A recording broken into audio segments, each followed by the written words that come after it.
সবসময় অত্যন্ত গুরুত্বপূর্ণ, বিশেষ করে আমাদের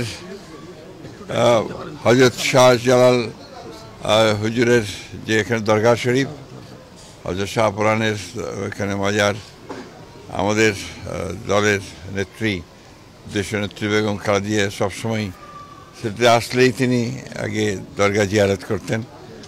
এটার আমি মনে করি যে আমরা সবাই এই যে একটা স্পিরিচুয়াল ব্যাপার যেটা আছে আর কি আপনার, সেটাতে আমরা অত্যন্ত শান্তি বোধ করি এবং সেই কারণে সিলেটের প্রতি আমাদের আকর্ষণ আছে। এটা একটা পুণ্যভূমি এবং সেখানে আসলে আমরা নিজেরা অত্যন্ত তৃপ্ত বোধ করি। আর আজকে এসছি, দলের সভা আছে, সেই সভায় আমরা সবাই মিলে একসাথে সভাটাকে সফল করার জন্য আমরা সিলেটে এসেছি। এখন তো নির্বাচনে হাওয়া বইছে সারা দেশে, আপনারা কতটুকু প্রস্তুত এবং নির্বাচন কমিশন কি ফেব্রুয়ারির মধ্যে নির্বাচন করার জন্য আপনারা কোন চাপ সৃষ্টি করবেন কিনা স্যার? ব্যাপার হচ্ছে যে আপনারা নিশ্চয়ই সবাই জানেন যে দীর্ঘ 15 বছর ফ্যাসিস্টদের বিরুদ্ধে আমরা সংগ্রাম করেছি, লড়াই করেছি।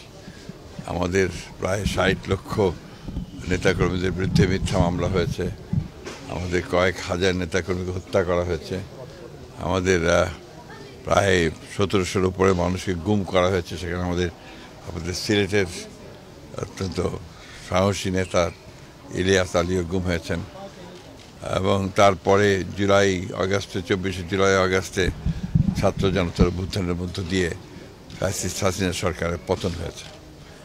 সেই পতনের পরে আমি একবার একটা ব্যক্তিগত প্রোগ্রামে এসেছিলাম, তারপরে রাজনৈতিক কর্মসূচিতেই প্রথম আসা। সেই কারণে এটা আমাদের কাছে অত্যন্ত গুরুত্বপূর্ণ। আমি যারা জুলাই আগস্টের শহীদ হয়েছেন তাদের প্রতি আমি শ্রদ্ধা জানাচ্ছি, যারা আহত হয়েছেন তাদের প্রতি সমবেদনা জানাচ্ছি এবং এদের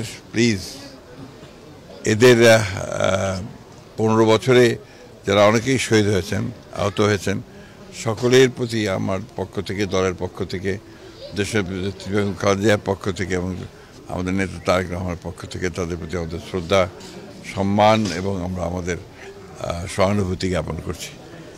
আমরা আশা করি যে বাংলাদেশের মানুষ যে জন্য লড়াই করেছে তাদের গণতান্ত্রিক অধিকার ফিরে পাওয়ার জন্য, ইতিমধ্যে লন্ডনে ভারপ্রাপ্ত চেয়ারম্যান জনাব তারেক রহমানের সঙ্গে প্রধান উপদেষ্টা প্রফেসর ইউনূসের যে বৈঠক হয়েছে, সেই বৈঠকে মধ্য ফেব্রুয়ারিতে নির্বাচনের একটা মোটামুটি আলোচনা হয়েছে।